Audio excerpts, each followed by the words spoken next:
స్కందాగ్రిజ channel ప్రేక్షకులకు నమస్కారం. 16వ శ్లోకం సుబ్రహ్మణ్యేశ్వర స్వామి భుజంగ స్తోత్రంలోనిది.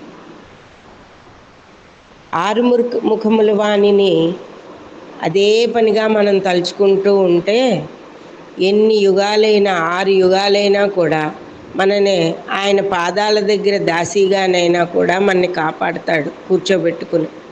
అంత గొప్ప దైవం మన సుబ్రహ్మణ్యేశ్వరుడు.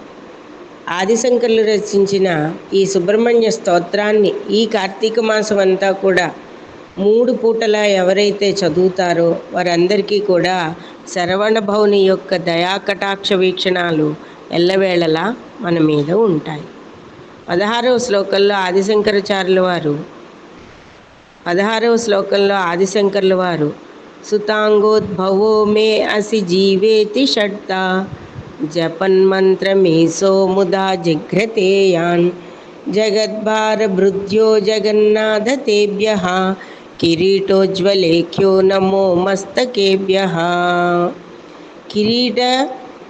కిరీటోజ్వలేభ్యో కిరీటములచే ప్రకాశించుతున్న నీ తలలకు, మస్తకేభ్యః ఓ జగన్నాథ నీకొక నమస్కారము.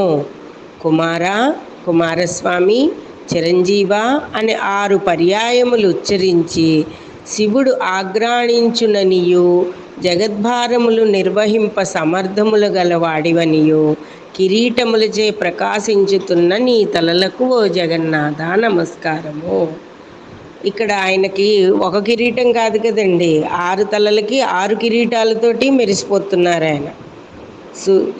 సుబ్రహ్మణ్యేశ్వరుణ్ణి, బాలసుబ్రహ్మణ్యేశ్వరుని పరమేశ్వరుడు కుమార చిరంజీవ అని పిలవగానే 6 పర్యాయములు ఉచ్చరించి శివుడు ఆఘ్రాణించుననియు ఆనందాన్ని పొందుతూ ఉంటాడు.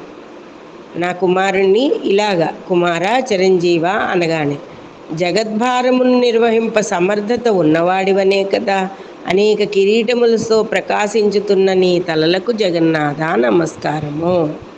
స్వామిని పదే పదే ఈ నామస్మరణ చేసుకోండి, ఆనందంగా ఉండండి. స్వస్తి. రేపటి భాగంలో 17వ శ్లోకం తెలుసుకుందాం.